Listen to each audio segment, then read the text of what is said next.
You see, something's going to happen. What? What's going to happen? Something wonderful. What? I understand how you feel. You see, it's all very clear to me now. Across cultures, why do sacred buildings obsess over geometry, orientation, light, sound, and movement? And what are they actually doing to human bodies and minds? This question has intrigued historians, architects, scientists, and mystics alike. From ancient stone circles aligned to the solstice sun, to soaring Gothic cathedrals woven with symbolic ratios, to meditative Zen gardens and dizzying Islamic geometric domes, sacred architecture seems to be a universal human project.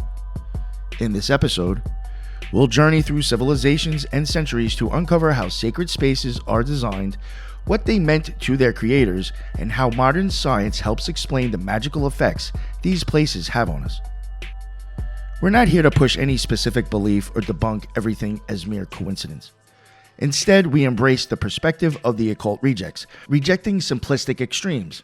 Geometry proves God versus it's all nonsense, in a favor of a deep, critical, yet open-minded inquiry. We will see how actual builders and ritual specialists thought about form and space in their worldviews, and also ask, what does modern evidence say about why these spaces feel as they do? The result is a global tour from megaliths to mosques, mandalas to Masonic lodges, and brain scans to labyrinth walks. Imagine standing in the dim nave of a Catholic cathedral. Sunlight filtering through rose windows and patterns of color across a labyrinth on the floor. Or picture yourself at the dawn among Stonehenge's monoliths as the sun's first ray pierces a precise gap between the stones. These experiences can be eerie or inspiring or even transformative. It's not an accident. Sacred buildings across cultures obsess over certain design elements, geometry, orientation, light, sound, and movement. They align with the stars or cardinal directions. They echo with chants or silence. They guide people's footsteps along ritual paths. Why and what effect does this have on us? Scientists find that architecture isn't just shelter. It literally shapes human cognition and emotion. For example, environmental psychology and neuroarchitecture research show that built spaces can reduce stress or boost awe. High noise and lack of geometry in one's surrounding raises stress hormones, even shortening lifespans, whereas views of nature or well-balanced, pleasing spaces help people heal faster. Architects of sacred spaces intuited this long ago. They used design as tech, religious tech, social tech, neurotech, aligning human bodies and minds with something larger, whether that's cosmic order, communal memory, or divine presence. This journey will be deep and rich, drawing on scientific studies and scholarly findings, peppered with occult angles where relevant. Each section will dive into a time and place, from Stone Age astronomy to Egyptian temples, Hindu mandalas, classical temples, medieval cathedrals, and beyond. We'll also pause to discuss modern pseudoscience, sacred geometry claims, and how they differ from historical reality. Finally, we'll pull back to synthesize. What are sacred buildings actually doing to us, psychologically, physiologically, and spiritually? Before we dive into ancient sites, we need to clarify a term that keeps popping up, sacred geometry. This phrase actually has multiple layers of meaning, and it's important to sort them out. Technical geometry, the practical use of geometry by builders, ratios, symmetry, modular grids, compass, and straight-edge techniques. For example, medieval cathedral architects often laid out plans using simple geometric operations, like the ad quadratum, squares, or ad triangulum, equilateral triangles, methods to get pleasing proportions. These methods are real and well documented. They were the architect's toolkit for design. Geometry was the language to translate heavenly order into built form, according to the mindset of many pre-modern architects. Then you have symbolic geometry, shapes and proportions as symbols. Many cultures ascribe meanings to shapes, like the circle representing heaven or eternity, the square representing earth or the four directions, and axis representing the world's center or world tree. In sacred architecture, the plane of a temple or church often deliberately combines these shapes. A classic example, The ancient Chinese concept of the temple as a square base with a round dome echoed the notion square earth, round sky. In European Gothic cathedrals, theologians saw the harmonious proportions as reflecting the mind of God, a rational, mathematical creator. In Islamic art, the repetitive geometric pattern was interpreted by scholars as a visual symbol of infinite creation emerging from a unified origin, one God. In short, historically grounded sacred geometry is real. Ancient builders really did use geometric methods and imbue forms with meaning. But the modern hyper-symbolic theories often go way beyond what evidence supports. Art historians have repeatedly debunked extreme hidden code claims, for example, showing that you can overlay geometric diagrams on a cathedral plan in dozens of arbitrary ways, stars, spirals, and so on, and hit some points by coincidence. That doesn't mean sacred architecture wasn't designed with geometric intention. It was, only that one must be cautious and not fanciful in decoding it. Our approach in this exploration is to appreciate the authentic geometric and spatial thinking of each culture's architects, without straying into unfounded mysticism. We will see that builders often had an acute sense of geometry's power. It was how you align with the cosmos, create beauty, and foster certain feelings. Meanwhile, modern environmental psychology and neuroscience will help explain the effects. For instance, why a symmetric, rhythmic space might feel calming or how a labyrinth might focus the mind. With this clarity, let's travel back to the deep past, to the first monumental sacred structures and move forward through time. Our first stop is deep prehistory and the birth of large communal sacred architecture. Think of the giant megalithic circles and tombs of prehistoric Europe, the pyramids and ziggurats of the Bronze Age Middle East, and sacred sites in the ancient Americas.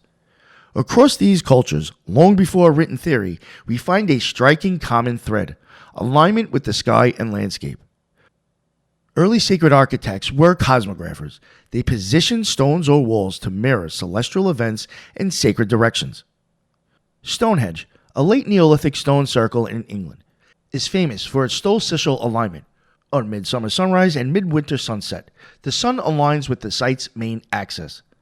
It's not an astronomical observatory in a modern sense. It didn't predict eclipses like a computer, but it deliberately tuned to the extreme points of the sun's cycle.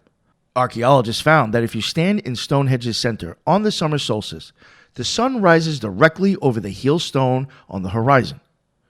At the winter solstice, an observer walking up the processional avenue into the stone circle would see the sunset framed between two great stones.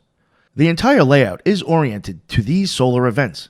As English Heritage explains, the whole layout of Stonehenge is designed in relation to the solstices. Stonehenge is just one example. Surveys of dozens of Neolithic sites in Britain and Ireland show a pattern of rough but intentional alignments on certain horizon points of the sun and moon. Newgrange in Ireland, a massive 5,200-year-old passage tomb, is aligned so that at winter solstice sunrise, a beam of sunlight penetrates a roof box opening and travels the length of the 19-meter passage to illuminate the central chamber. This lasts only about 17 minutes on the solstice mornings, creating a dramatic symbol of light's triumph over darkness. Clearly, Newgrange's architects painstakingly engineered this light show. The passage and chamber were a cosmic stage for the rebirth of the sun each year. These people also choreographed ritual movement. At Stonehenge, a long approach avenue flanked by earthworks leads from the River Avon to the stones, aligned with the solstice axis. It suggests processions at specific times of the year. Other stone circle complexes feature pathways, like Avebury in England had avenues of paired stones connecting ceremonial sites. Archaeologists believe processional routes were as important as static circles, and embodied geometry where walking a certain line toward a mountain or sunrise was itself a ritual. Why did megalith builders invest so much in these alignments? We can only infer. Likely they saw their world as suffused with cosmic cycles, seasons, lunar months, the play of light and dark, and by tuning their sacred sites to these, they were integrating human life with the cosmos. Also, gathering at the solstice sunrise or equinox might have synchronized community rituals, feasting, burial ceremonies, and so on. Importantly, the orientations are not random. A review of many sites shows statistically significant clustering around solstice and other astronomically significant azimuths. As archaeoastronomer Clive Ruggles notes, while we must avoid wild fantasies like Stonehenge as a computer, we can accept the reality of even the simplest observations. Many prehistoric monuments incorporate rough alignments on certain horizon rising, setting positions of the sun or moon as symbolic gestures. Beyond Europe, that alignment practices are nearly universal. In the Americas, for instance, some earthworks of the eastern woodlands cultures align to solstice sunrise or the cardinal directions. In coastal Peru, the 4th millennium BC site of Buena Vista has a temple aligned to June solstice sunrise, with a carved stone explicitly marking the spot on the horizon. We see again and again early sacred architecture acted like a bridge between sky and earth. Emerging evidence suggests that guiding people along specific routes was a deliberate design technology even in prehistory. At Newgrange, visitors likely processed into the tomb in darkness before dawn, then experienced the sudden shaft of light. Such a sequence, dark journey, sudden illumination, might symbolize death and rebirth, or a journey to the other world and back. From a cognitive standpoint, this is powerful. You are participating in cosmic drama, not just observing it. As we'll see later, modern studies indicate moving through a dark, complex space into light can trigger emotional and memory effects, stimulating the brain's hippocampus, calming the amygdala, which might reinforce the ritual's impact. As human societies grew into cities and states, sacred architecture scaled up also, and its cosmic alignments became codified. In ancient Egypt, monumental buildings were practically pinned to the cosmos. The Great Pyramids at Giza, around 250 BC, are nearly perfectly cardinally aligned. Their sides face due north, south, east, west, within a tiny fraction of a degree. This is not chance. Egyptians had a ritual called stretching the cord, where the pharaoh, aided by goddess Sheshat, used astronomy to lay out a building's axis.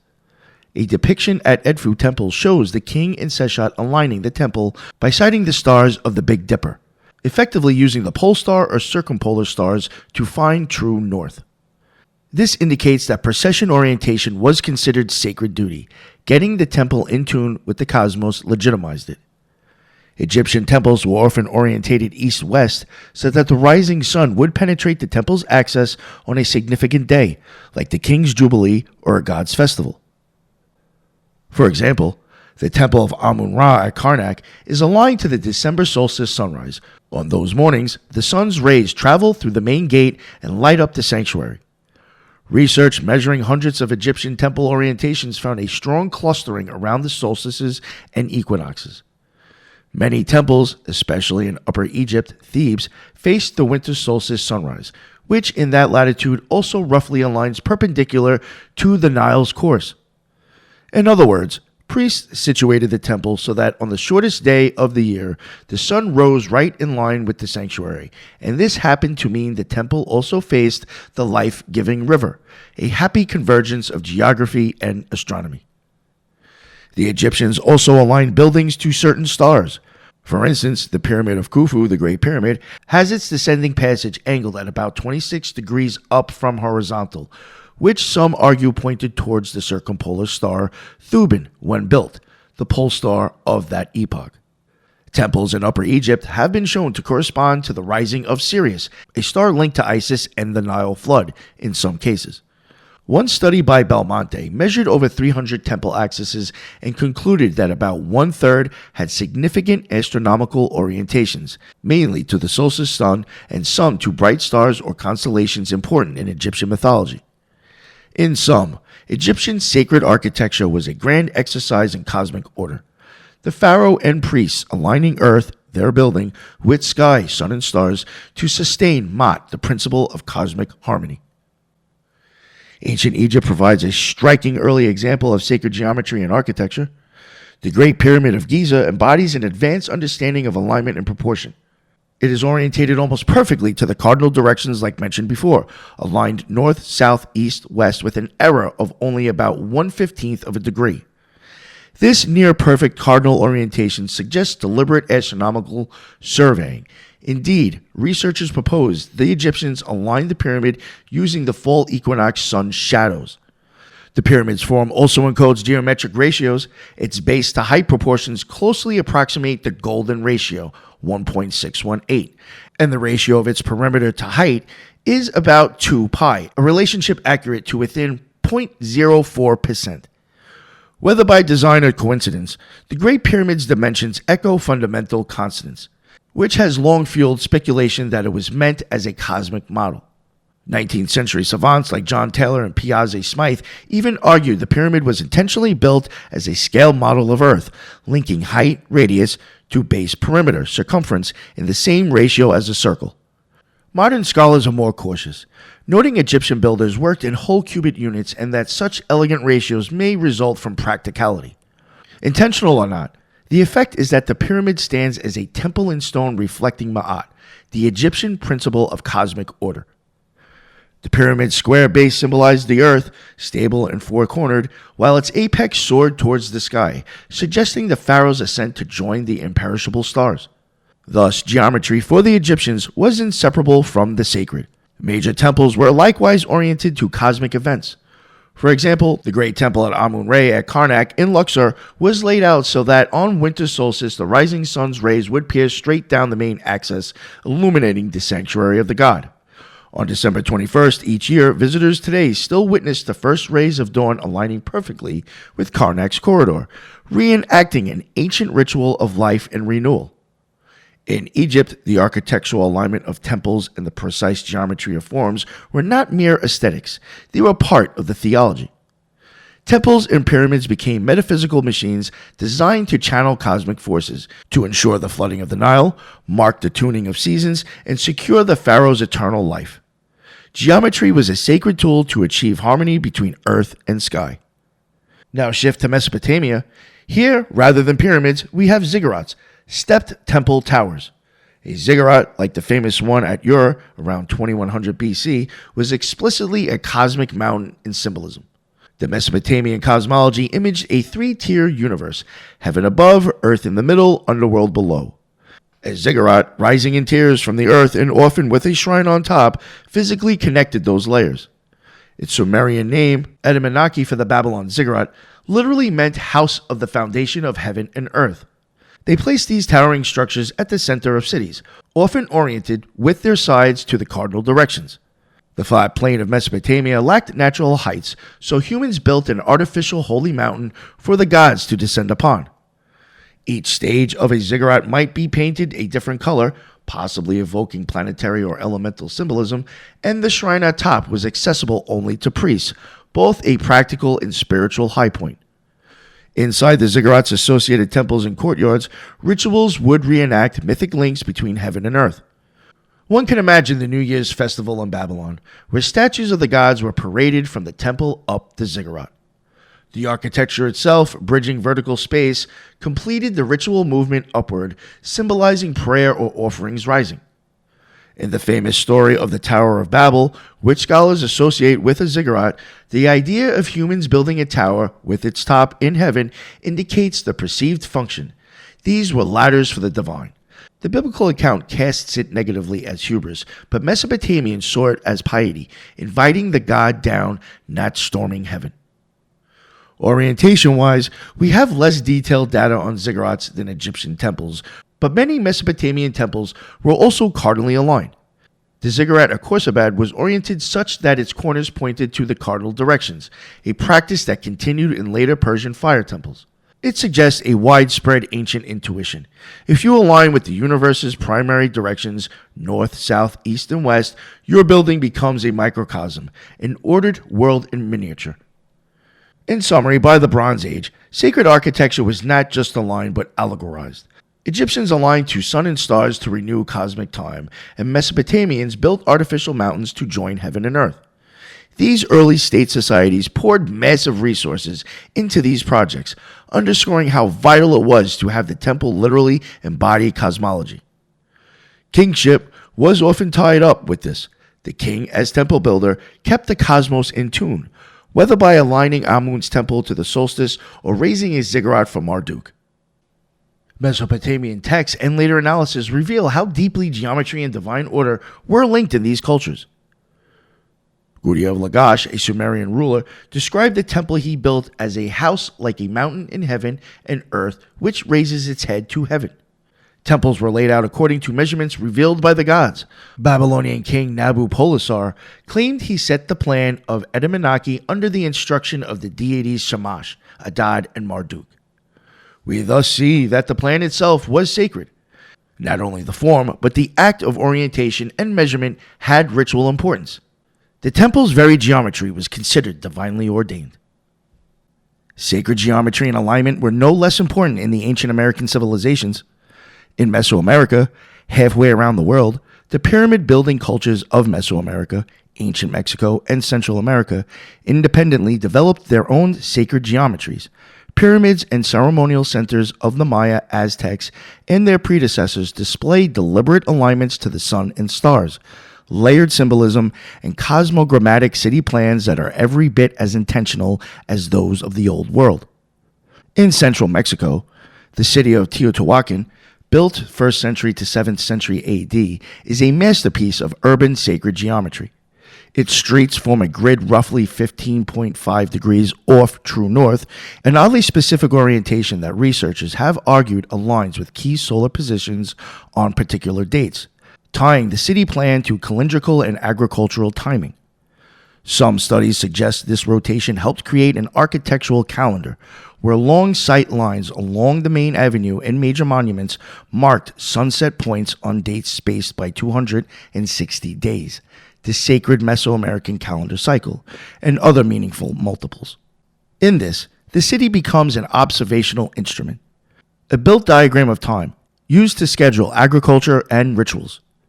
The scale is astonishing, a metropolis laid out like a timekeeping device. Teotihuacan's Pyramid of the Sun adds to that impression.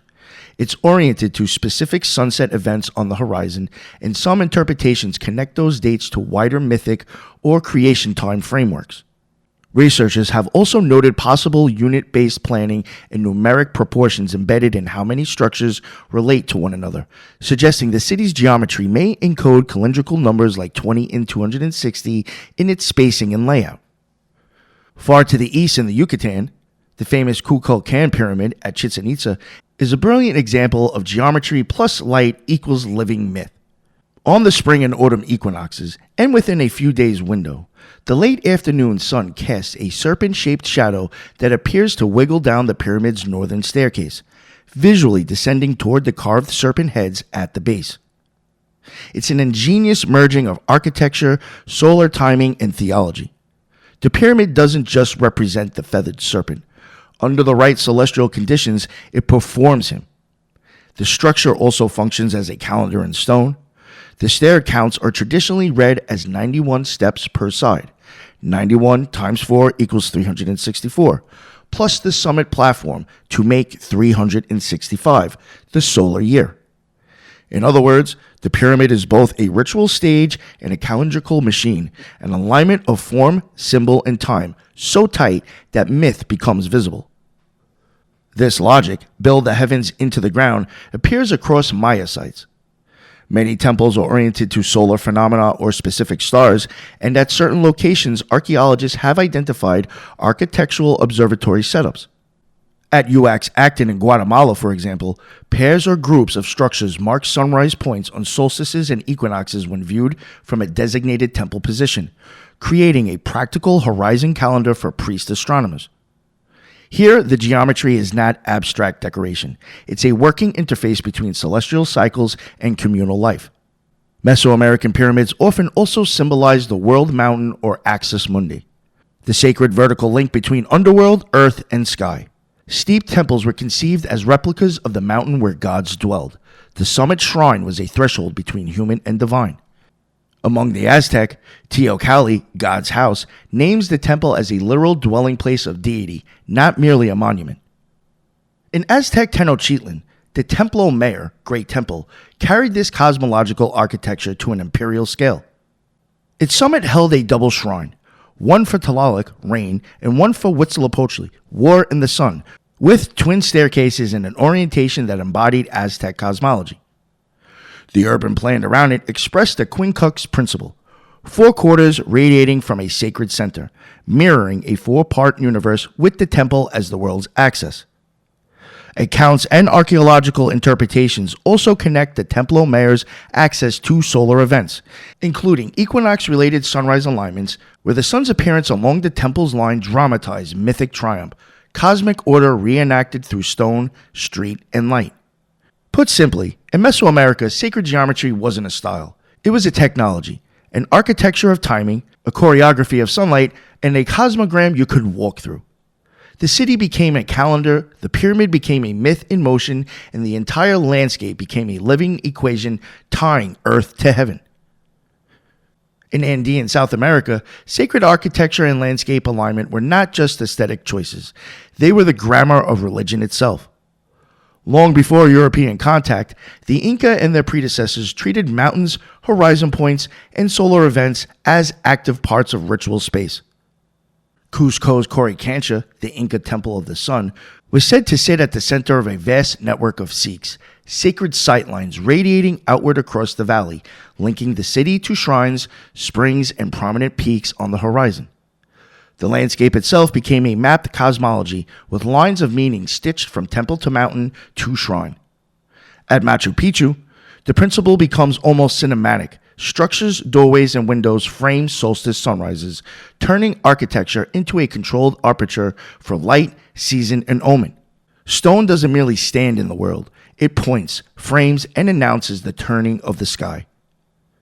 After the Spanish conquest, this logic didn't vanish. It often went underground, then resurfaced inside Christian walls. Catholic churches were frequently built on or near indigenous sacred sites, but many did more than replace temples with altars.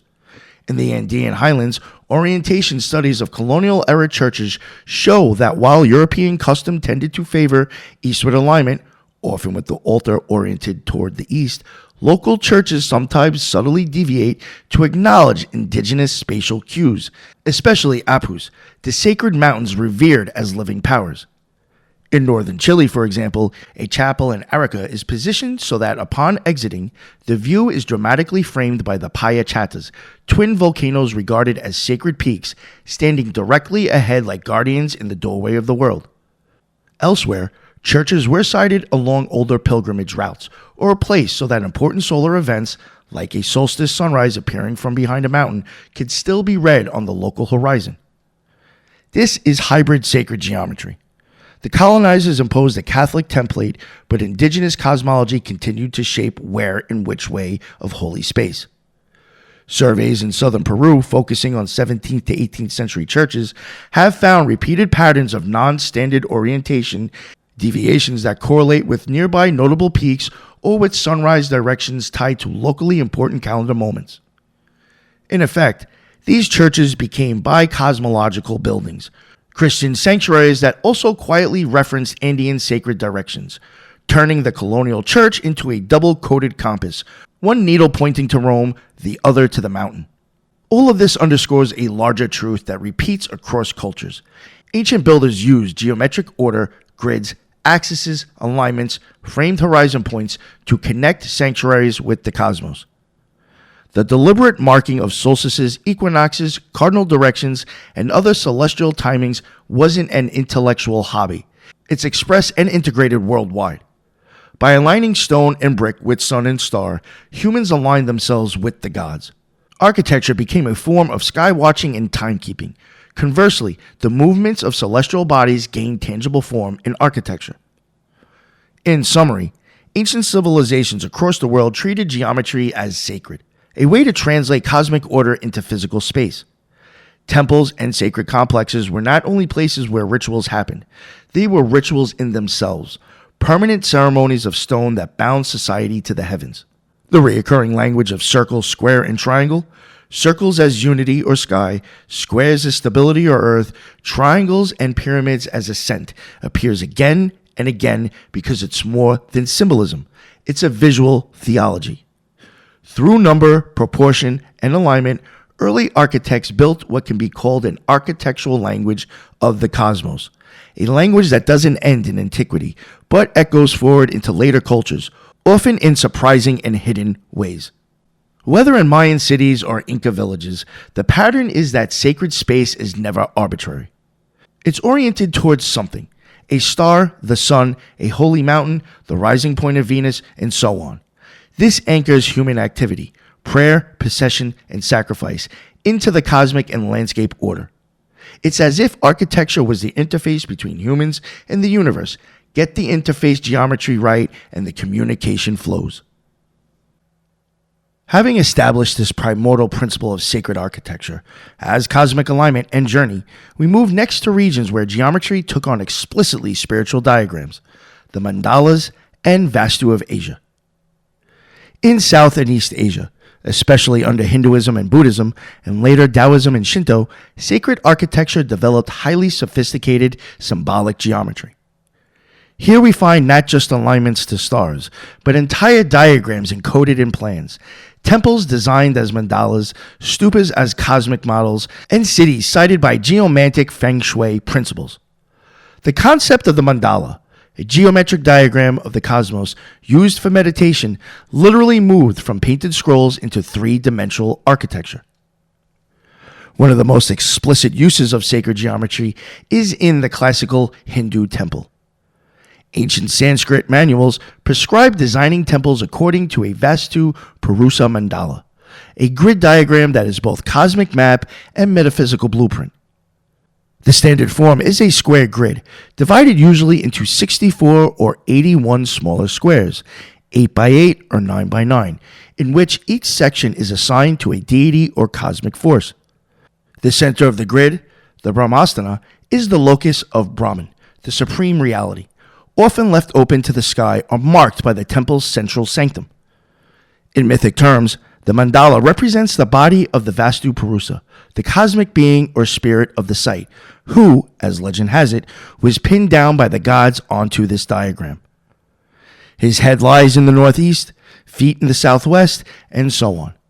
Thus, the temple is literally a body, with a head, often a tower or spire over the sanctum, feet, foundation, and energy centers corresponding to human chakras mapped on it.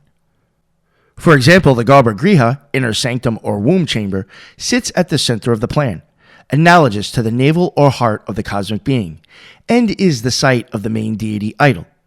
Around it, successive prakaras, enclosure walls, and halls are arranged according to exact proportional geometry, often generated by expanding squares or circles. The temple's plan is aligned to the cardinal directions. Typically, the entrance faces east, the rising sun, and the whole structure is oriented so the first light will fall on the deity statue on equinox or solstice days. What does this achieve?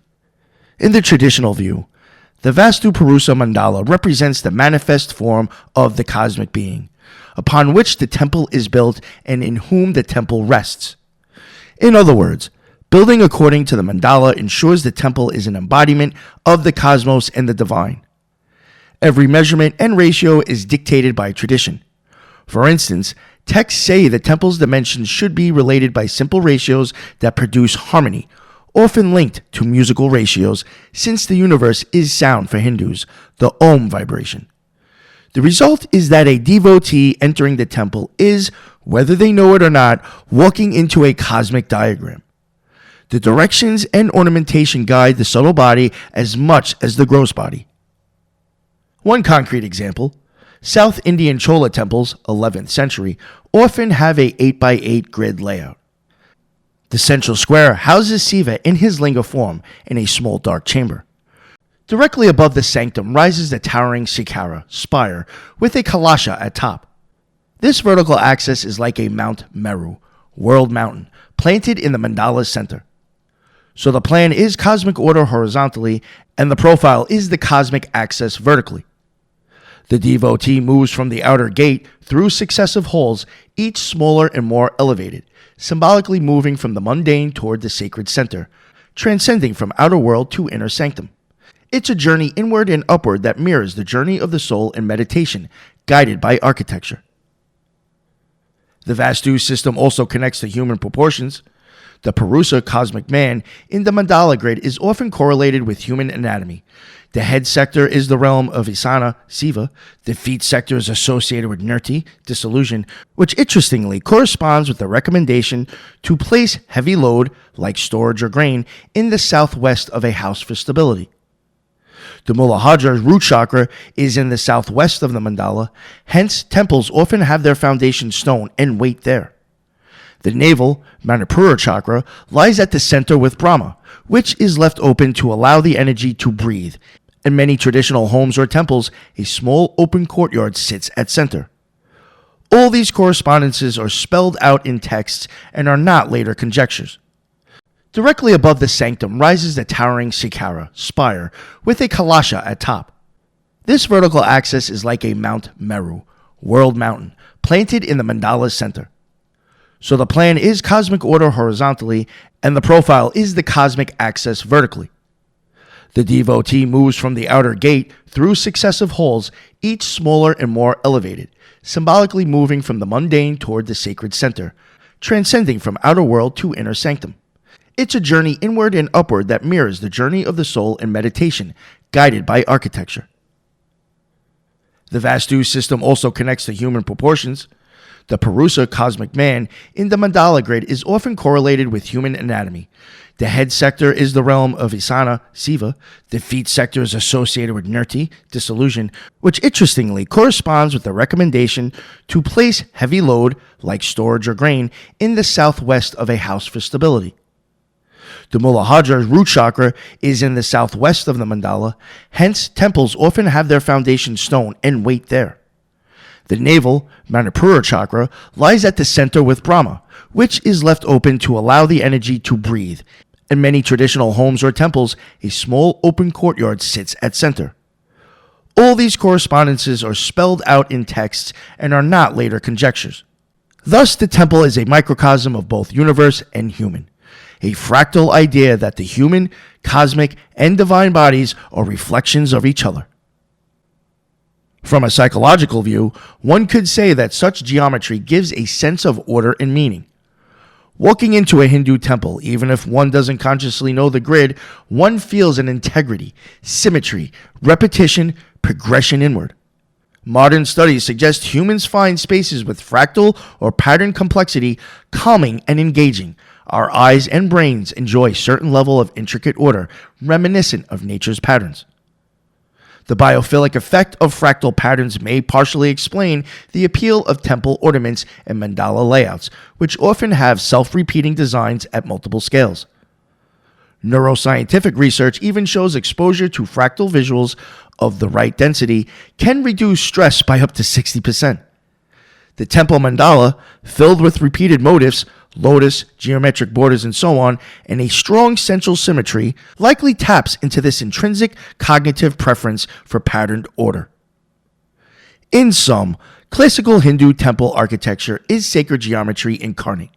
The execution is a precisely measured harmonization of building and cosmos. The temple is not merely a venue for worship, it is the deity in architectural form, a yantra or mystical diagram that devotees physically enter to align their spirit with cosmic truth. Even beyond the Indian subcontinent proper, Hindu sacred geometry traveled and scaled up into imperial landscapes. Angkor Wat, 12th century Cambodia, built in the Hindu tradition, is frequently described as a mandala-like complex. Vast moats and concentric enclosures evoke cosmic oceans, while the centric quincunx of towers represents Meru and its attendant peaks. The site is also renowned for its astronomical and calendrical resonances, with architectural relationships often discussed in connection with solar events and seasonal cycles, a machine that turns cosmic symbolism into a navigable world. The circle and square motif runs through these traditions in nuanced ways. The mandala is usually squared and gridded, stable, ordered, structured, yet it is often imagined within or alongside circular forms, marrying complementary principles. The square as manifest order and orientation, the circle as totality, horizon, or transcendence. In practice, the union shows up everywhere. Square sanctum plans, circular or dome-like capstones, and interlocking geometric motifs that declare, in stone, that heaven and earth are not enemies. They are nested realities. Hindu temple sacred geometry illustrates one of the most direct uses of architecture as a cosmic blueprint anywhere in the world. The temple is a diagram you can enter, a calendar of light you can witness, a mountain you can approach, and a metaphysical map you can walk. By binding number, proportion, alignment, and self-similar form into a single sacred technology, its designers aim to make the universe not just thinkable, but tangible, so that step by step the devotee could move from the outer world of appearances toward the inner center of truth. Buddhism took the Indian concept of sacred geometry and added its own twist, keeping the old cosmological framework, axis mundi, cardinal alignment, mandala order, but translating it into a distinctively Buddhist spiritual roadmap. Buddhist sacred architecture abounds in geometric symbolism, much of it inherited from Indian cosmology, yet adapted to Buddhist concepts like the three realms, the Dharma wheel, and the pilgrim path as embodied meditation. Two forms above all carry this language into stone: the stupa and the colossal architectural mandala of Borobudur. The early Buddhist stupa began as a simple hemispherical mound enshrining relics of the Buddha, but it evolved into a highly structured cosmogram. A basic stupa is usually solid. The point is not to enter but to circumambulate. Its core elements form a compressed universe. The hemispherical dome represents the world, the enclosing sky, the egg of Brahma, or the world mountain principle. The vertical central pillar is the axis mundi, linking earth and heaven and often equated with Mount Meru or the cosmic axis. The square railing or platform at the top is interpreted as a celestial palace or the abode realm of the gods or Buddhist heaven. And above, tiered umbrellas, chhatras, ancient symbols of royalty, become signs of spiritual sovereignty and ascension. Cardinal directions are typically marked and honored in stupa design. Early stupas like the Great Stupa at Sanchi have gateways facing the four directions, explicitly inviting a ritual movement around the sacred center.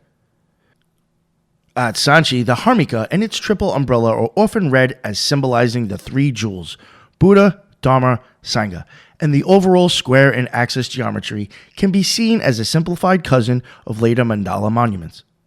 Crucially, the stupa is geometry in motion. Pilgrims practice pradakshina, circumambulating clockwise, keeping the sacred center to the right. This circular motion isn't just piety, it's a physical metaphor for Buddhist metaphysics. The act of walking around an unmoving center mirrors the wheel of life and the turning of the Dharma wheel, guiding the mind toward the unmoving hub, the still center of enlightenment. Even though the body remains on the periphery, the mind is trained to move inward, from distraction towards singular focus, from circumference towards center. Some traditions connect the path symbolism to the eightfold path, often echoed in the eight-spoke Dharma chakra motif and, in some stupas, in octagonal bases or directional schemes. Symbolism goes further. Buddhist sources and later commentarial traditions explicitly liken the stupa to the Buddha's body in meditation. The square base can be read as the Buddha's crossed legs in lotus posture, the dome as torso, and the yasti umbrellas as head crown, an anthropomorphic mapping that reinforces microcosm and macrocosm. The enlightened body becomes a sacred diagram, and the sacred diagram becomes a template for the mind. And because the ritual is rhythmic, repetitive, and goal-orientated, it has a modern psychological plausibility too. Research on meditative walking and labyrinth-like practices suggests patterned movement can induce calm, focus, and even trance-like states, often discussed in terms of rhythmic attention, breath entrainment, and parasympathetic activation. Buddhism doesn't need modern science to justify the effect, but the overlap is striking. The architecture is a teacher, and the body is the student. Across Asia, the stupa form diversifies without losing its geometric grammar. Tibetan shortens are often said to be constructed from mandala plans, with proportions codified in manuals, each element carrying meanings tied to the 5 elements, stages of enlightenment, and deity correspondences. In East Asia, pagodas evolved from stupas and frequently take octagonal form, reflecting the importance of 8 directions, cardinal and ordinal, in Chinese cosmology and Buddhist spatial symbolism. The great temple stupa complex at Bodh Gaya has a cruciform plan with a tall tapering tower, oriented east, facing the Bodhi tree, blending temple and stupa ideas into a single axis-driven sacred machine. In Tibetan practice especially, geometry becomes virtual architecture as well. Painted mandalas and painstaking sand mandalas function as floor plans of celestial mansions, spaces practitioners mentally enter during meditation and initiation. Their deliberate ritual destruction after completion is itself a geometric sermon on impermanence, perfect order, made and unmade. If the stupa is cosmic geometry, you circle. Borobudur is cosmic geometry, you climb. Built in central Java in the 8th to 9th century, Borobudur takes the stupa concept to an extreme and is often called the largest mandala in the world. A three-dimensional Buddhist cosmogram whose shape, movement, and iconography enact the Mahayana Vajrayana path. Borobudur is aligned to the cardinal directions, constructed as a massive tiered pyramidal form with a precisely orientated square base, often sited at roughly 118 meters per side, rising towards circular upper platforms in a crowning central stupa. Constructed as a massive tiered pyramidal form with a precisely orientated square base, often sited at roughly 118 meters per side, rising towards circular upper platforms in a crowning central stupa. It is a mandala not only in plan but in lived sequence. Viewed from above, Borobudur reads as a giant tantric mandala, nested squares below, circles above, with a clear center. The structure encodes the three major cosmological levels of Buddhist existence. Kadmanhatu, realm, world of desire, the base levels including a hidden base that originally bore reliefs of Kamanhatu themes. Arupatatu, formless realm, the upper levels, three circular terraces with 72 latticework stupas, each containing Buddha statues, pure symbol, reduced narrative, open sky. At the summit is a central main stupa, described as empty inside, a deliberate culmination that can be read as enlightenment, nirvana, and also sunyata, emptiness, or the ineffable absolute beyond conceptual form. This empty center is the point the whole mountain points toward, a sacred absence that functions as ultimate presence. But Borobudur is not meant to be understood only by looking at it. It is meant to be walked clockwise in a guided spiral ascent. Pilgrims traditionally begin at the eastern staircase, ascend to the level, circumambulate the terrace following the galleries, then rise to the next, again and again until the summit. If one traverses every gallery, the walk totals about 5 kilometers. This is not architecture as backdrop. It is architecture as practice, a choreographed pilgrimage where the body literally performs a doctrinal ascent. Along the middle square terraces, the pilgrim reads the carved relief narratives, life of the Buddha and teachings while moving. Then, on reaching the upper circular terraces, the imagery ceases. No more narrative reliefs, only open-work stupas and expansive air. The design enacts an intentional psychological and metaphysical shift, from story and form to silence and abstraction, from the image-laden realm to the symbol-laden realm, and finally to the empty summit. Architecturally, the sacred geometry is meticulous. The lower plane is described in mandala terms, sometimes referenced as the mandala gunda, with segmentation, notably each side segmented into 8, and the full monument maintains a strict cardinal orientation. The cosmic mountain idea is present too. Borobudur is often compared to a stepped pyramid and interpreted as a built Mount Meru. Yet, unlike a solid pyramid, it is hollowed with corridors, galleries, and ritual paths, less a monument to stare at than a training program for the soul. One scholar famously described it as a three-dimensional textbook of Buddhism, a structure that imprints teachings not only on the intellect, but on the body through movement. Does this geometry actually affect people? Anecdotally, many report peace, elevation, and an altered sense of time after climbing. From a modern lens, multiple mechanisms plausibly converge. As you ascend, your visual horizon expands, literally opening onto a volcano-dotted plain, where your body undergoes sustained rhythmic exertion along a guided route. Environmental psychology suggests that such directed, multisensory movement can deepen memory and reduce anxiety. Borobudur also alternates spatial states. Narrow, relief-lined corridors and semi-enclosed galleries give way to open circular terraces. The rhythmic oscillation between enclosure and openness can amplify the felt narrative of liberation, moving from confinement, cycles desire form, to spacious, formless release. Neuroarchitecture research would frame this in terms of hippocampal engagement, spatial mapping, embodied memory, and the triggering of awe, and studies on awe often associated with expanded perception, humility, and even a sense that time slows, effects that map uncannily well into pilgrimage testimony. Borobudur also belongs to a larger Vajrayana context where mandalas are not decorative motifs but meditation instruments. In tantric practice, a mandala is a map of a deity's palace. One visualizes entering it, moving through gates, and arriving at the center to attain insight.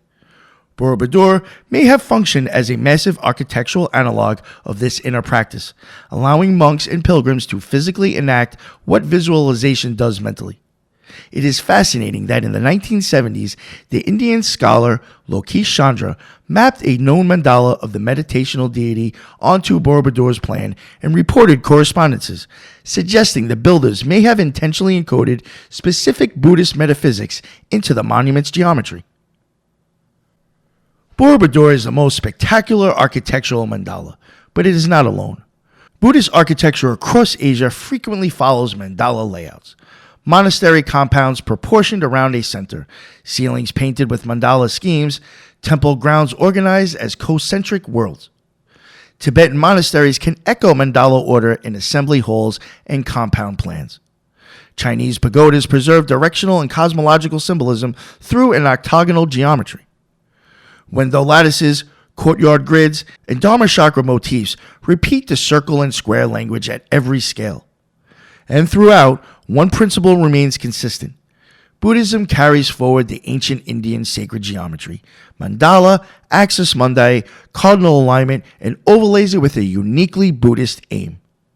The building becomes a path. The path becomes a teaching, and the teaching is learned not only by reading scripture, but by walking it. Stone and wood laid out in timeless patterns that practitioners can see, touch, and internalize with their very footsteps. Moving further east, we encounter a different angle on sacred design: Feng Shui, Chinese geomancy. While Hindu and Buddhist architects used codified geometric plans, Chinese planners focused on harmonizing with the natural landscape's forms and invisible energies, qi. Feng Shui isn't just for sacred buildings. It's applied to houses, graves, entire cities, and so on, but its principles deeply influence sacred sites and temples in East Asia. Feng Shui, literally wind-water, is about placing structures in auspicious relation to the surrounding landforms, mountains, hills, and watercourses, and directional forces. The idea is that qi, life energy, flows through the environment, carried by wind and contained by water, and one must place buildings so that the good qi accumulates and harmful forces are deflected. A simplistic summary: face south for warmth and light in the northern hemisphere, have a mountain or higher ground behind you, the black tortoise support, lower gentle hills embracing you on sides, green dragon and white tiger, and a clear open view or water in front, red phoenix, Ming Tang, or bright hole. These guidelines were applied to palaces, shrines, and whole capitals. Like Beijing's Forbidden City follows many Feng Shui tenets, oriented north-south with a man-made hill behind it, streams and lakes in front.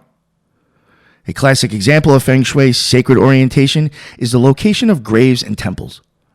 Chinese ancestors' graves were placed on hillsides with a certain orientation to benefit descendants. Graves involve Yin Feng Shui, focusing on shelter and stillness. Chinese ancestors' graves were placed on hillsides with a certain orientation to benefit descendants. Temples, especially Taoist or folk shrines, might be nestled in locations deemed full of qi, near rock outcrops by a confluence of dragon lines, ley lines in Western terms. Even in modern Hong Kong, skyscrapers are built with holes in them because of Feng Shui, to let the dragon of the mountain pass through the sea. This may sound metaphysical, but interestingly, it often results in environmentally sensible design, like not blocking the wind in a city so ventilation is good, or ensuring buildings don't cut off natural vistas, which indeed improves psychological comfort. Architecturally, Chinese temples themselves are usually laid out on axial rectangular plans, inherited from ancient Chinese city planning and cosmology, where the emperor's city is a square aligned to cardinal directions. However, the sitting of the whole complex is considered feng shui. For instance, a temple might be at the foot of a mountain, for support, facing a river valley. The famous Shaolin Monastery's location in Henan, at the base of Shaoxi Mountain, facing south over a river, was chosen for feng shui reasons in addition to practical isolation. In the practice of feng shui, the Lupan compass is used, a special compass with concentric rings of cosmological data, 24 directions, stems, and branches, and trigrams. It's like a portable sacred geometry tool. The practitioner aligns it and can read which direction aligns with which star or trigram to ensure everything is in harmony. The underlying philosophy is holism, the belief that people, buildings, earth, and sky form a continuum of influences. A well-known principle is yin-yang balance and the 5 elements: water, wood, fire, earth, and metal. A site is analyzed for these qualities. Is it too yin, like a dark, damp spot, or too yang, like a high, dry hilltop? Ideally, you want balance, like a gently elevated site with water nearby. Feng shui also extends to interior geometry, like avoiding straight poison arrows, straight paths, or corridors where qi might rush too fast, preferring curved approaches to temples. Many Chinese gardens and temple courtyards have zigzag paths, moon gates, and open courtyards that slow, circulate, and collect qi. From an architectural psychology viewpoint, these create a sense of unfolding surprise and contemplation. A zigzag path slows you to admire the scenery, and the moon gate frames a view as a vignette, which indeed fosters a meditative mood. Some feng shui ideas align with environmental design principles. For example, topography and wind. Of course, building behind a hill protects from cold winds and is energy efficient. Good qi equals comfort. Water in the front provides a psychologically pleasing view and access to resources. People often prefer an open prospect with water. Kaplan's prospect, refugee theory, in environmental psychology. So one could say feng shui codified early intuitive findings. Studies among architects in Hong Kong found that even if they don't fully believe the cosmology, many incorporate feng shui principles simply because they lead to user-friendly design. For instance, an empirical study in 2005 by Mack showed that architects recognize feng shui's merit in site planning, like not placing a door directly aligned with a back door, which in feng shui means qi will rush out. In functional terms, it prevents a draft and energy loss. There have been attempts to test feng shui scientifically. One systematic review finds mixed results, but suggests some positive effects may come from things like more daylight, better ventilation, reduced sharp corners, and so on, which feng shui incidentally encourages. It's worth noting Japan and Korea inherited Chinese geomantic concepts too. The layout of Japan's ancient capital Nara and later Kyoto were based on Chinese models, grid with North Palace south facing. But Japan also developed its own sensibility. Shinto shrines exemplify placement and nature harmoniously, often at sites thought to be charged with kami, spirit presence, like a clearing in a forest or near a waterfall. A long path through torii gates in a grove prepares you, modulating the transition from mundane to sacred.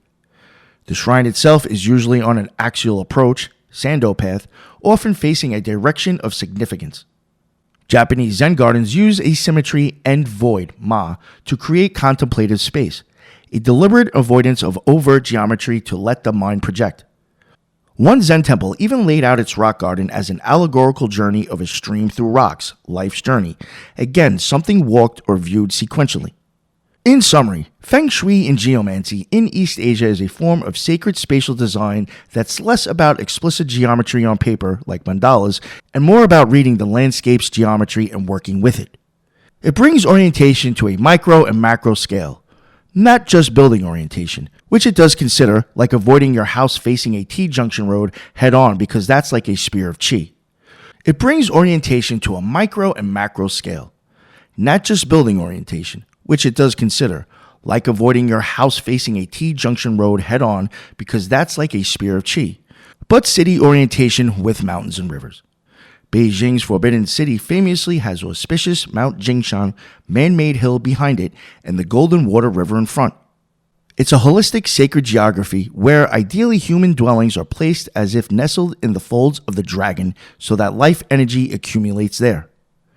Whether one believes in Qi or not, the outcomes often align with human preference.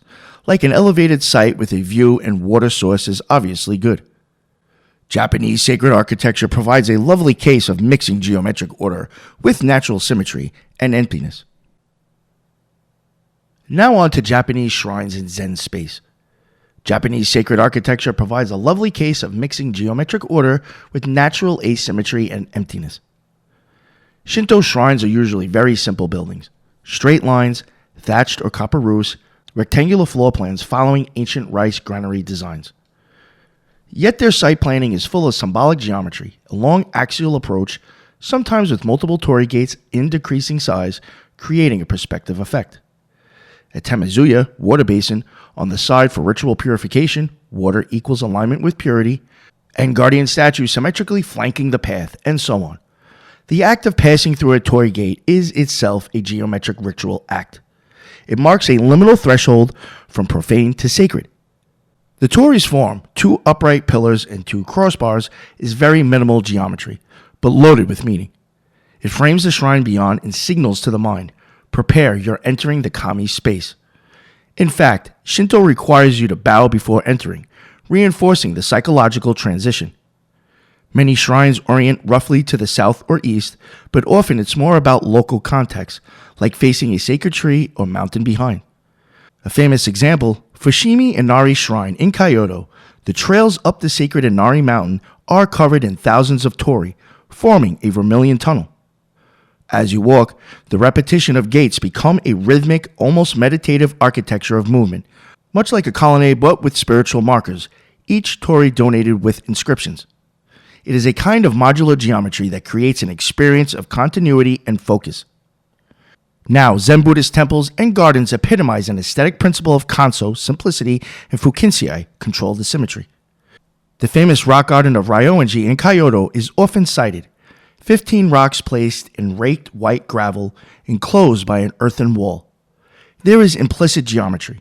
The rocks are arranged such that from any viewpoint, one rock is always hidden. A clever visual design possibly based on asymmetrical groupings, like 3, 5, and 7.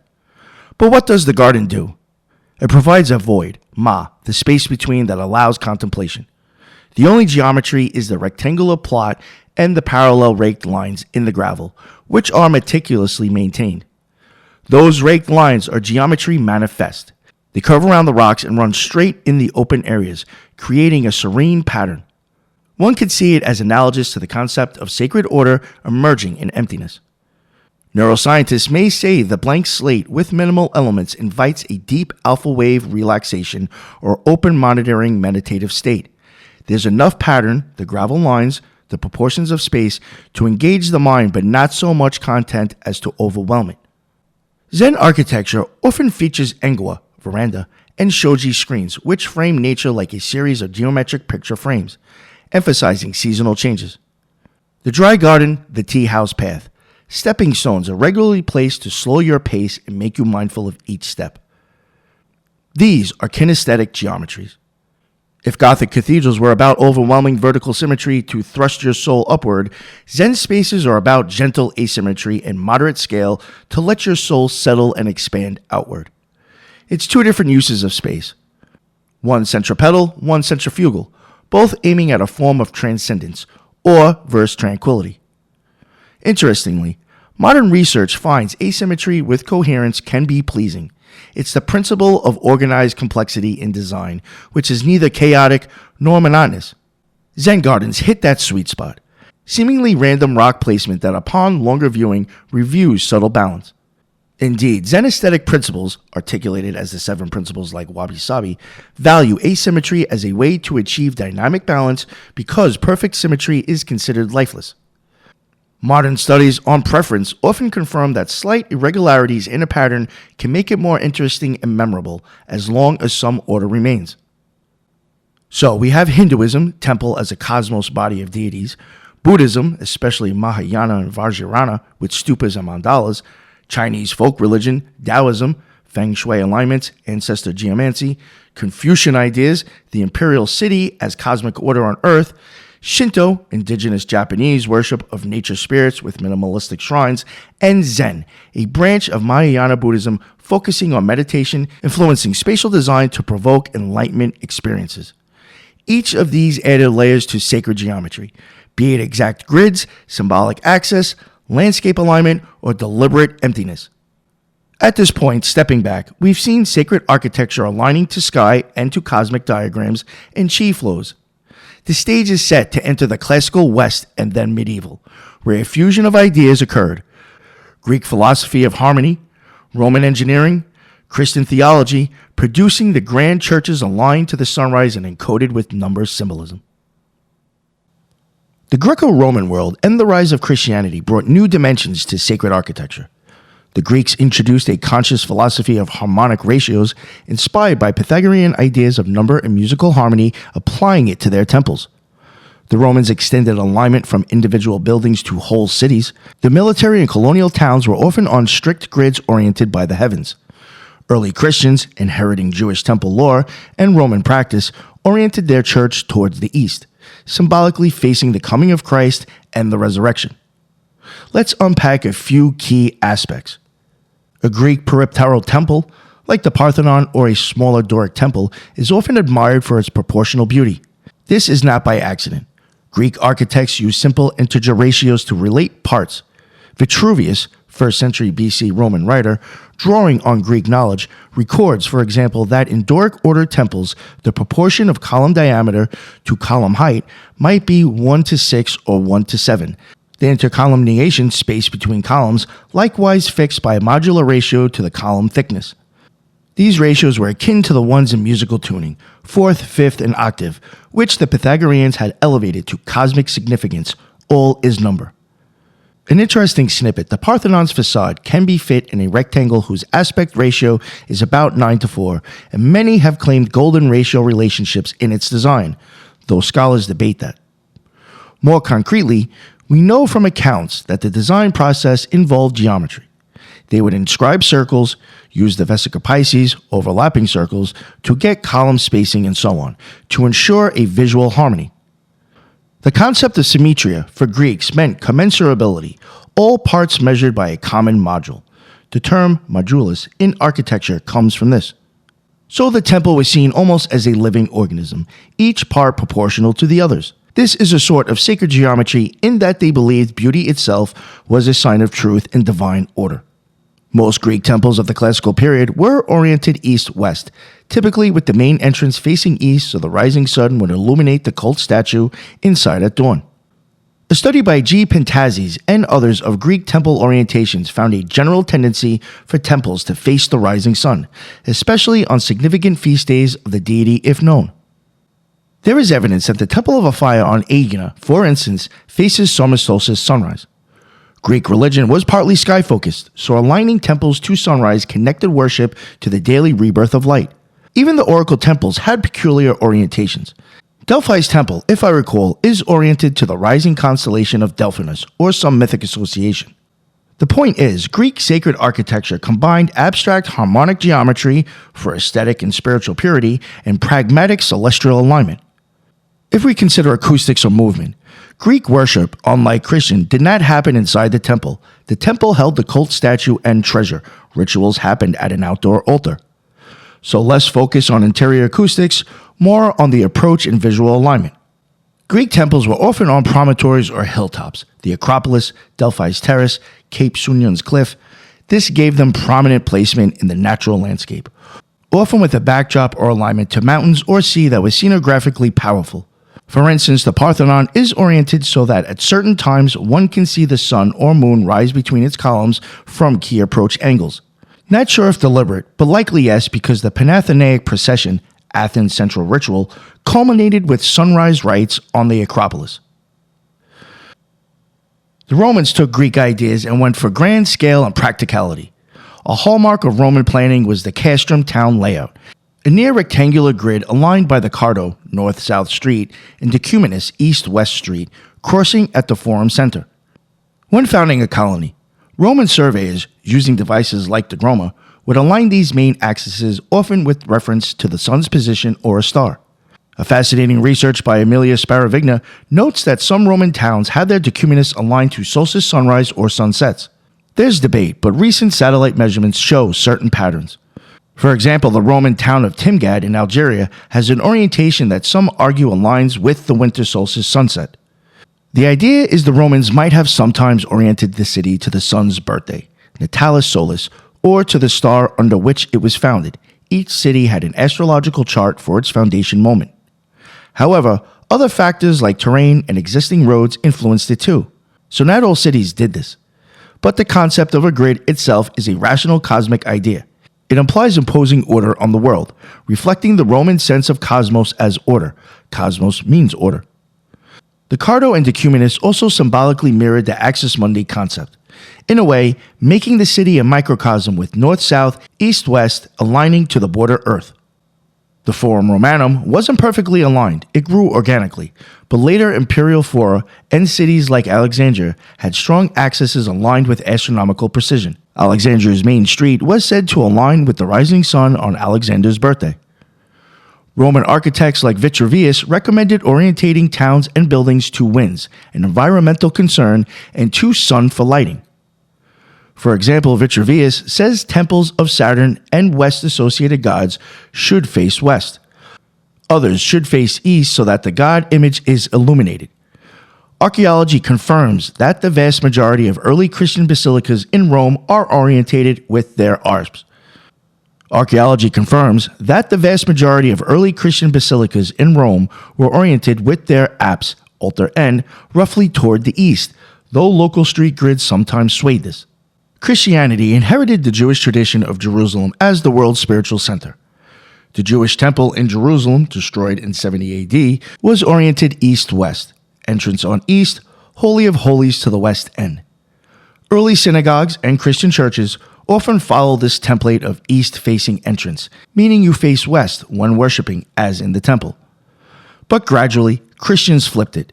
They put the altar at the east end so the congregation faced east, toward the rising sun, Christ.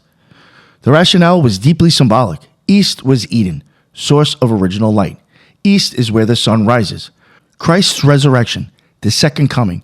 For as lightning comes out of the east and shines even onto the west, so shall the coming of the Son of Man be. Facing east to pray was recommended by church fathers like Origen and Basil. By the 4th century, building an oriented church, from Latin oriens for east, became standard. Archaeological surveys of hundreds of churches from the late Roman and Byzantine periods show a statistical clustering around due east alignment. One study of 124 medieval churches in Austria and Germany found most naves veer only a few degrees off true east, not random. Some variations might align with sunrise on the feast day of the patron saint. There's a hypothesis that, like St. John's Church, could be angled to sunrise on June 24th, St. John's Day. A UK survey of 1,500 churches didn't strongly support that specific Patron's Day sunrise theory, generally, too many variables, but did find the majority of churches cluster around equinox and easterly rising positions rather than random. In other words, churches are broadly easted, confirming symbolic intent. Even slight statistical biases are revealing. One scholar noted that in England, a lot of medieval churches have their axes a bit north of east on average, perhaps because Easter, resurrection, sunrise is slightly north of due east. Another suggestion, because services happened in the morning, maybe they angled to catch the morning sun through the east window more directly on Easter. In any case, this widespread orientation tradition clearly reflects how important cosmic symbolism was to early Christian architecture. This tradition persisted. As late as the 16th century, Church of England's injunction said possible churches should be oriented east-west. It wasn't just alignment. Early Christian architecture also adopted the geometry of harmony concept via later interpretations. In the Renaissance, theorists like Alberti, and then in the 20th century more research by scholars like Whitcower, uncovered how sacred geometry came back in church design. but that's for later on. In the early basilicas, 4th to 6th century, design was fairly simple basilica form, rectangular hall, semicircular apse. The sacred geometry was more in the spatial progression. From the profane outside, you come through an atrium, courtyard, purify, then into the long nave, the earthly journey, and toward the apse, which often had a mosaic of Christ in glory, heaven. The access leading to the apse thus was a path to salvation in symbolic terms. Light played a role too. Dawn light coming from behind the apse in east facing churches, that means the faithful in the nave are illuminated by the rising sun coming over the altar and shining westward. Quite dramatic, as if Christ illuminates the flock. One can note that Romanesque pilgrimage churches, 11th to 12th century, often aligned so that on saint's feast day, a shaft of sunrise light would hit the saint's tomb or relic at a certain time. This is actually documented, like at the Basilica of St. Madeleine in Vézelay. On the summer solstice, the sunlight projects a line of shining spots exactly down the center of the nave from portal to altar, an intentional optical effect achieved by the architect arranging clerestory windows. Such alignments of light and structure show continuity of using nature's geometry, sun angles, to sanctify architecture. The Greeks gave us the idea that beauty is in harmonic proportions, a temple pleasing to the gods because it resonates with cosmic ratios, which perhaps delight human senses because of our own cognitive patterns. The Romans gave us big picture alignment, imprinting a rational cosmic order on earth via city planning, taking auspices, aligning to cardinal axes, and more. The Christians reoriented worship spaces to face cosmic east, merging symbolism of light with spatial practice of prayer. The church became a sunrise machine, capturing and celebrating the light of the world. This introduces an experiential geometry. The congregation literally faces the source of light together, which psychologically can unify and uplift. Facing morning sun tends to increase serotonin levels and positive mood. Now, with that foundation, we enter the medieval period in Europe where theology in stone gets very intense. The Gothic cathedral, simultaneously in the Islamic world, parallel efflorescence of geometric art and architecture occurs, but with different theological motivation. Islamic civilization, spanning from the 7th century onward across the Middle East, North Africa, and beyond, developed a distinct yet globally influential approach to sacred architecture. The two major aspects stand out: A, the geometry of the mosque, which is deeply tied to orientation towards Mecca and communal space, and B, the geometry of ornament, the famous Islamic star patterns, arabesques, and calligraphic designs that cover walls and domes carrying spiritual symbolism. Underlying both is a theological aesthetic. Islam emphasizes the unity of God and the avoidance of images, leading to abstraction as a form of devotion. The essential element of any mosque is the Qibla, the direction towards Kaaba in Mecca, to which Muslims turn in prayer. Every mosque, no matter how simple or grand, is oriented such that when the worshipper faces the main wall, the Qibla wall, they are facing Mecca. This is a unifying geometrical directive for the entire Muslim world. It's profound when you think of it. Millions of people aligned in parallel rows toward a single point on Earth, 5 times a day. It's perhaps the largest scale synchronized orientation practice in the world. Architecturally, the Qibla wall usually has a mihrab, a niche that marks the exact direction. The mihrab is often a decorated geometric marvel, a horseshoe or pointed arc frame with intricate tilework or carved stucco, sometimes with star patterns or Quranic calligraphy swirling around it. While it might seem just decorative, many scholars interpret the endless repeating patterns as symbolic. The mihrab, in a sense, is a portal, and the infinite geometric pattern around it represents the infinite nature of Allah or the heavens. Because Islam forbids figural images in religious contexts, artisans poured their creativity into geometry and script as visual expressions of faith. It's said that the circle in Islamic patterns represents the one, unity, no beginning, no end, and the complex star polygons that arise from subdividing circles reflect the multiplicity emanating from unity. So, for instance, an 8-point star or a 16-point rosette pattern on a mosque wall is not random. It is both mathematically beautiful and metaphorically pointing to the underlying order and harmony God has placed in creation. The mosque geometry is also social. A hypostyle hall with columns creates a modular space that can be extended as needed, like at the Great Mosque of Cordoba or the Mosque of Kairouan. These repeated columns and arches, often horseshoe or pointed arches forming rhythmic rows, give a sense of infinite depth. When one stands in these rows, the architecture reinforces the concept of ummah, community, just rows of believers with no hierarchy of seating, all equidistant from the mihrab. The repetition of columns is almost like the repetition of the body in prayer, a visual analogy to the lines of worshippers. Orientation aside, light and acoustics are critical. Mosques historically had muezzins calling from minarets, an auditory orientation. The sound guides you to prayer. Inside, large domes became features from the 7th century onward for congregational mosques, partly to create a sense of vaulted heaven above and partly for acoustics. A dome helps project the imam's voice or the chant outwards. For example, the Ottoman mosques by Sinan were explicitly engineered to ensure clear sound. He even hid ceramic jars in the dome to absorb echoes, anticipating modern acoustics principles. The result in places like Suleiman Mosque is that one person speaking at the mihrab can be heard even at the back, a sonic geometry success. This matters because Quranic recitation is central. Clarity of the Word of God is a must. So the dome and geometry serve the spiritual function of transmitting sacred sound. In a sense, the entire space becomes an amplifier for the Word. Light in mosques is less pictorial than in Gothic churches.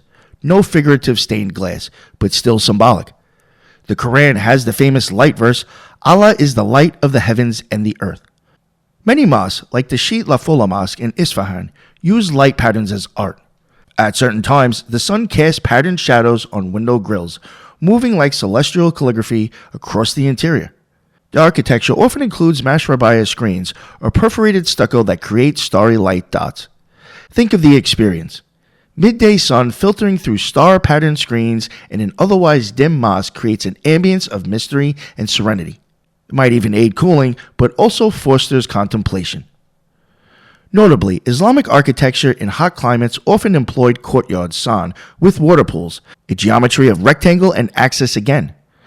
The courtyard pool not only cools and provides water for ablutions, but also reflects the architecture, giving lovely symmetries and doubling the arcades. Reflection adds a visual reminder of the ephemeral, worldly forms doubling but upside down, a hint of Sufi-like metaphor, reality versus reflection. Summing up the mosque geometry, it's an orientation toward Mecca, a modular repetition for community and aesthetic infinity, and an abstract ornamentation to inspire focus on divine infinite rather than human finite forms, and a calibrated vessel for sound and light. All these aspects were understood by scholars and patrons in Islamic history, not just as an art, but as a form of non-verbal remembrance of God. The repetition of pattern is like the repetition of God's name. The intricate order suggests a grand design, a theological point often made by medieval Muslim thinkers, that geometry and symmetry in art reflect the nature of creation by a rational God. Perhaps the most celebrated aspect of Islamic sacred geometry is the ornament. The breathtaking tiling patterns in places like Alhambra, the 10-point stars of Timur's mausoleum, the complex muqarnas ceiling of Isfahan's Shah Mosque.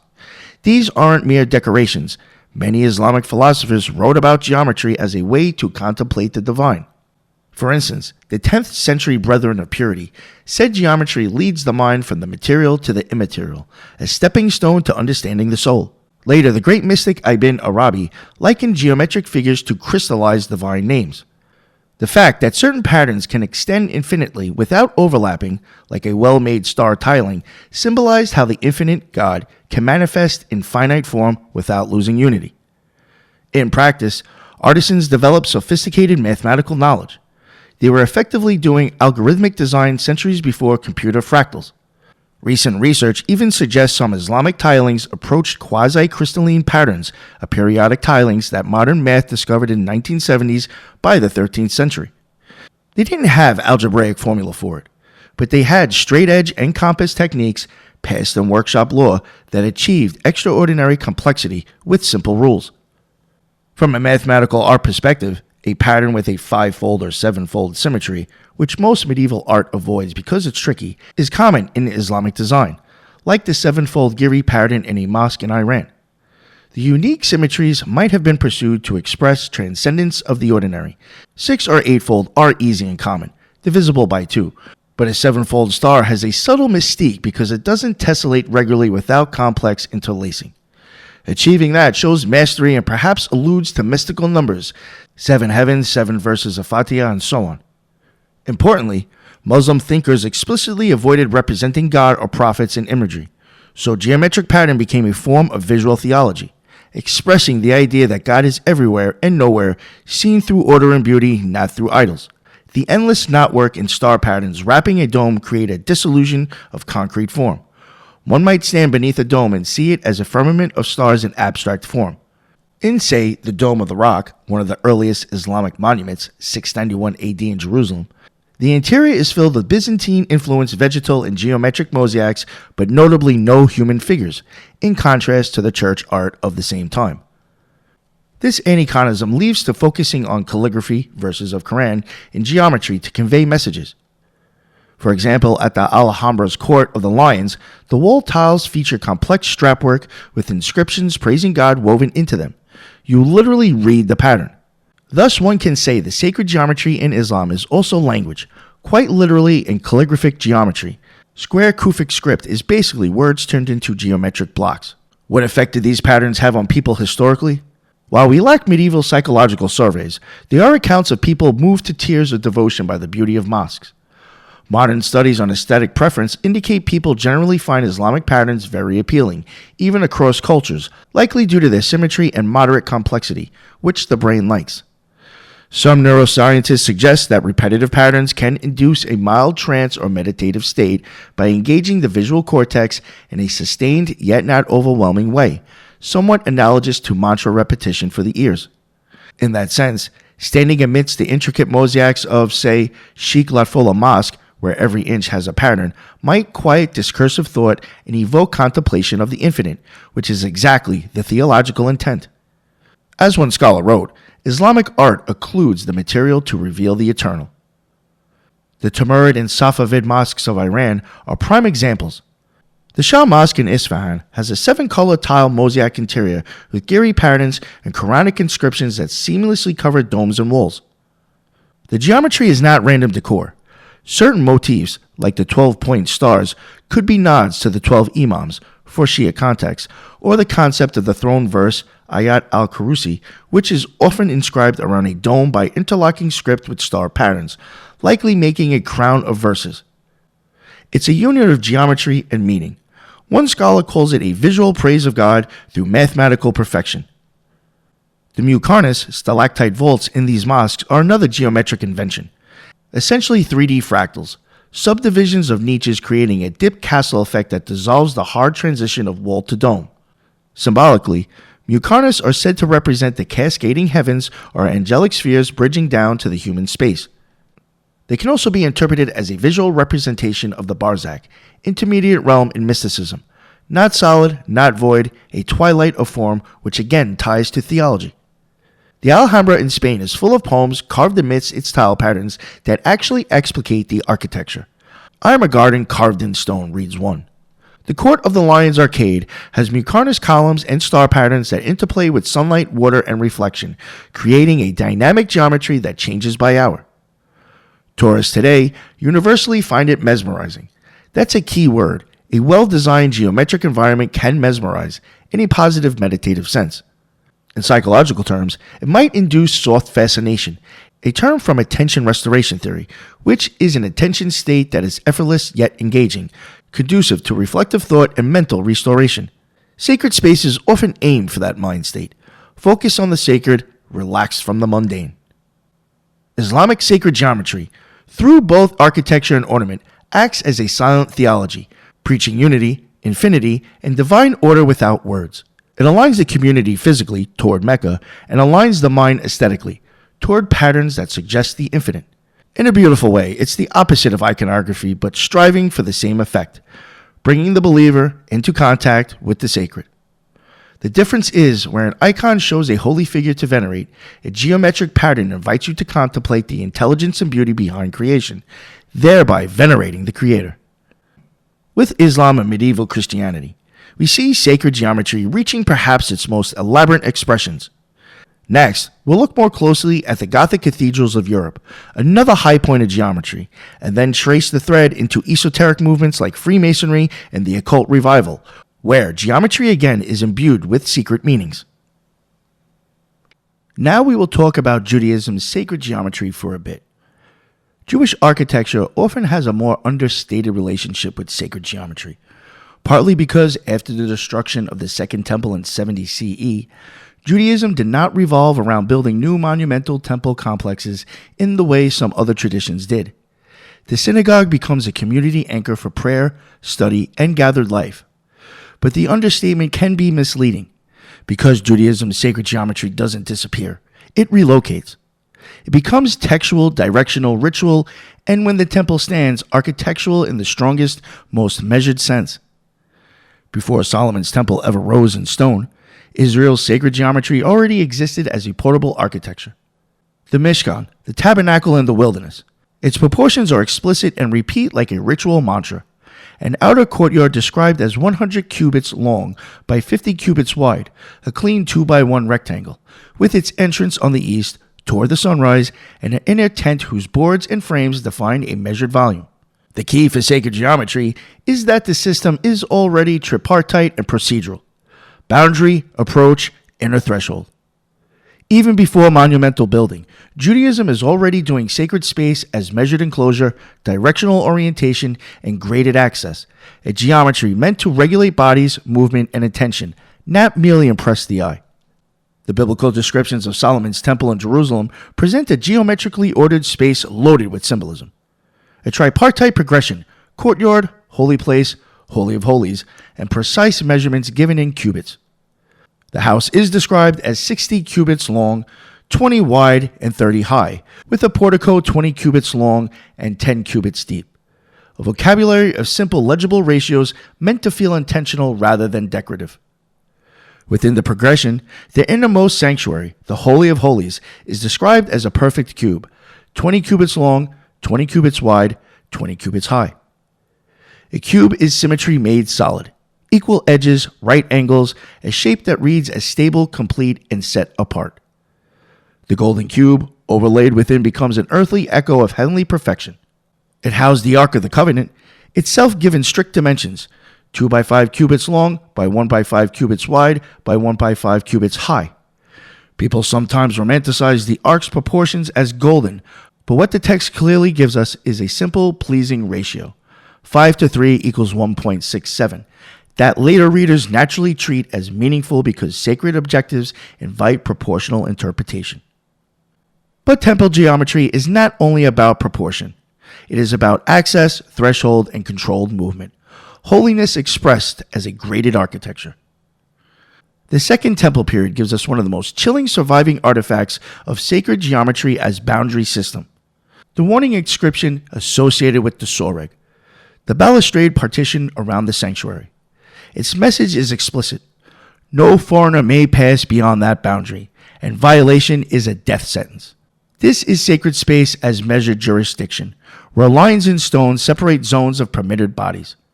The temple's nested courts and partitions function like an ancient access control protocol. Who may approach, how far, and under what conditions? You don't just believe holiness. You enter it as architecture, as a sequence of gates, courts, and thresholds. And within that graded sanctuary, rabbinic tradition preserves a single point as the ultimate center. The Even HaShittaya, the foundation stone. Mishnah Yoma describes a stone from the days of the early prophets, raised slightly above the floor where the high priest placed incense in the Second Temple when the Ark was no longer present. Later tradition intensifies the claim.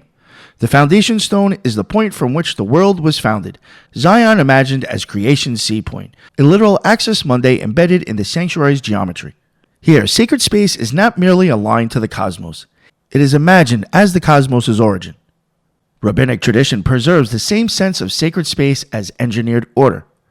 Mishnah Midat, measurements, read like a ritual architectural manual, blending dimensions with choreography, gates, courts, and the logic of use. It even preserves a striking claim about the Temple Mount as an ideal square, 500 cubits by 500 cubits, with differing amounts of open area on each side and the largest area used most. That line matters, even if later expansions and Herodian rebuilding complicate the physical footprint, because it shows the religious imagination holding onto a square, symmetric template for holiness on the scale of a mountain. And when the temple becomes contested, destroyed, or imagined, geometry intensifies in text. Ezekiel's visionary temple is famously measurement-heavy, an idealized architecture of holiness described in meticulous detail. The same impulse appears in the Dead Sea Scrolls. The Temple Scroll 11Q19 presents the temple compound arranged as 3 concentric square courts, explicitly likened to the Israelite camp in the wilderness. Here, sacred geometry becomes blueprint theology, a perfect square cosmos of ordered approach, even when the lived world is politically unstable. And it isn't only later mystics who read cosmic meaning into temple geometry. Some of the clearest temple as universe interpretations appear in Second Temple Jewish intellectual life itself. Philo of Alexandria interprets the 7 lights of the menorah as symbols of the 7 wandering stars, the planets, turning the lampstand into a miniature astronomy, while Josephus likewise reads temple objects and numbers as cosmological symbols, the 12 loaves as the 12 months, and other materials as signs of elemental order. Whether we treat these as literal design intent or philosophical overlay, the takeaway is enormous for sacred geometry storytelling. Jewish sacred architecture can be read by Jewish writers themselves as a cosmogram where object, number, and placement model the ordered universe. After 70 CE, the synagogue became the primary sacred built form, and Jewish sacred geometry shifted from monumental ascent to direction, focus, and communal arrangement. Synagogues maintain a clear spatial theology, the ark as focal point, the bimah often near the center as the place where the world is voiced, and the whole space oriented toward Jerusalem. In the land of Israel, even early Galilean synagogues often feature monumental facades described as facing Jerusalem, embedding directionality into outward form. In the diaspora, the same orientation logic expresses itself differently. Arc placement, window alignments, seating accesses, because toward Jerusalem becomes an invisible line pulled through local geography. Sacred geometry here is not a cosmic diagram you climb. It's a vector, a way of standing in relation to an absent center.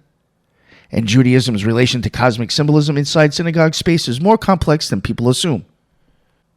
Later antique synagogue mosaics in Roman Byzantine Palestine sometimes include zodiac wheels, the 4 seasons, and even a sun figure framed by Hebrew-labeled signs, stunning evidence that cosmic time could be represented underfoot in a Jewish worship space. Scholars debate what these mosaics mean. Calendar symbolism, cosmic order subordinate to Torah, local artistic language. But their existence is undeniable. Sacred architecture as a tool for aligning bodies to time, season, and order. This becomes even more vivid in diaspora contexts like Dura Europos, where surviving synagogue ceiling tiles include not only floral motifs, but also zodiac signs and apotropaic evil eye imagery. A reminder that Jewish sacred space has at times incorporated protective and astral symbolism within broader multicultural environments. Later Jewish mystical thought, especially Kabbalah, deepens symbolic reading of shape and number. The hexagram becomes a widely recognized emblem of Judaism in the medieval period and especially in recent centuries.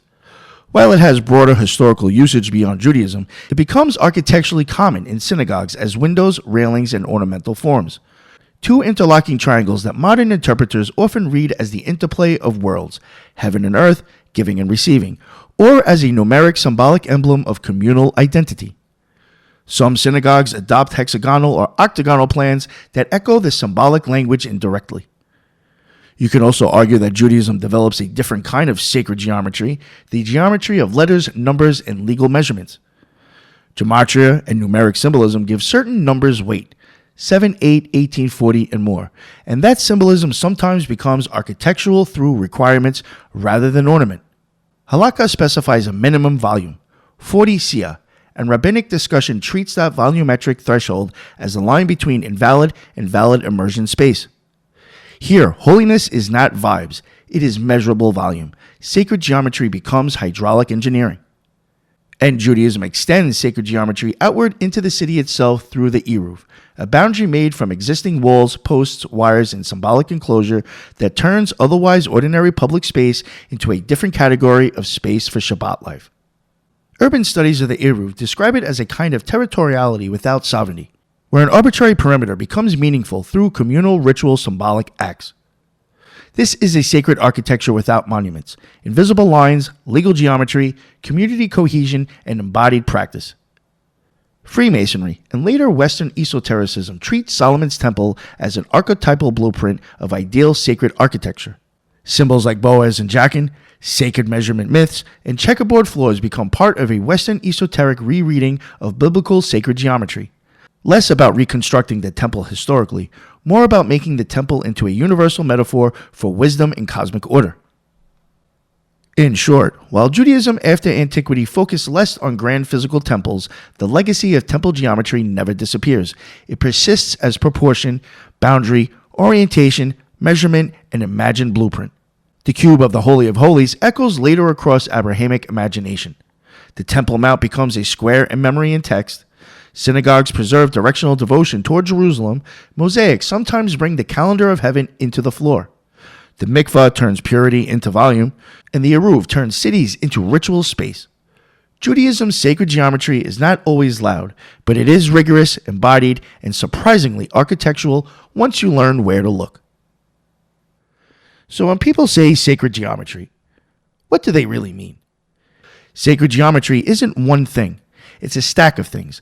The builder's geometry, grids, ratios, symmetry, axes, the priest's geometry, directions, thresholds, procession paths, centers, and the modern internet geometry, where everything becomes a conspiracy chart if you stare at it long enough.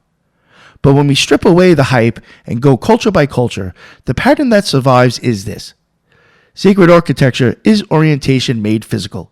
It's the act of taking invisible order, sky cycles, directions, myth, law, cosmic hierarchy, and forcing it into matter so the human body can't ignore it. Think about what we just walked through. We started in the cosmic Stone Age, where circles of stone and passages of earth point like instruments at the solstice sun. Stonehenge, the great megalithic horizons, not primitive art, but timekeeping, ritual choreography, and a geometry of return. Light shows up exactly when it's supposed to, and when light hits stone at the right moment, it feels like the universe is answering. Then the ancient state sharpened the blade. Egyptian temples and pyramids don't just point at stars. They declare an order. Pharaoh as axis between earth and heaven, a political theology rendered in cardinal alignment and monumental proportion. And then Mesopotamian ziggurats rise like stepped mountains because the cosmos were imagined as layered. Underworld, earth, sky. These are not just buildings. They are cosmological diagrams you can climb. And then we crossed into Asia, where geometry becomes not only celestial but anatomical, where the building is a body and the body is a map. In Vastu and Mandala-based planning, the plan is a grid of forces, a choreography of deities, a cosmic body laid out in stone. At Mandala mountain temples, the pilgrimage isn't just around the monument. It's upward through worlds, a spiral that turns walking into metaphysics. Then China and Japan teach you something crucial. Sacred geometry isn't always perfect symmetry. Feng Shui and geomancy don't care about your textbook proportions. They care about flow. Mountains as dragons, water as veins, wind as breath. The sacred isn't always straight lines and perfect circles. Sometimes it's alignment with forces you feel but can't measure easily. Qi, landform, direction, and balance. And Japan's shrines in Zen space show another truth. The void can be sacred too. The threshold, the pause, the empty space, the framed view. Geometry used to cultivate attention itself. Then we stepped into classical and early Christian world, where harmony becomes moral. Greek temples embody number as nature, proportion as cosmic truth, while Roman grids carve order into the ground like a statement of empire. And in Jerusalem and early Christian orientation, direction becomes eschatology, and east isn't just a compass point, it's expectation. Sacred space starts pointing not just to the sun, but to a horizon of meaning that recognizes how people stand, walk, and pray. And when Judaism and Islam enter the frame, geometry becomes even sharper, because sacred space becomes bound to law and direction. In Judaism, the temple becomes a cosmic anchor, and even after its destruction, the memory of sacred geometry survives in orientation, in ritual structure, in the way space is organized around presence and absence. In Islamic sacred architecture, direction becomes devotion. The Qibla doesn't just tell you where to face. It tells you where you are in relation to the One. And pattern becomes theology, not decoration, but infinity expressed through repetition, unity expressed through geometry. A silent argument in tile and stone that the divine cannot be reduced to an image only suggested through order. A silent argument in tile and stone that the divine cannot be reduced to an image only suggested through order. So what have we actually shown? We've shown that sacred geometry is not a universal secret code. It's a universal human impulse to take what's too big, cosmos, time, gods, law, the afterlife, and build it into a space so the body can feel it. Sacred architecture is a kind of religious technology. It's a discipline of attention. It's a way of turning belief into experience.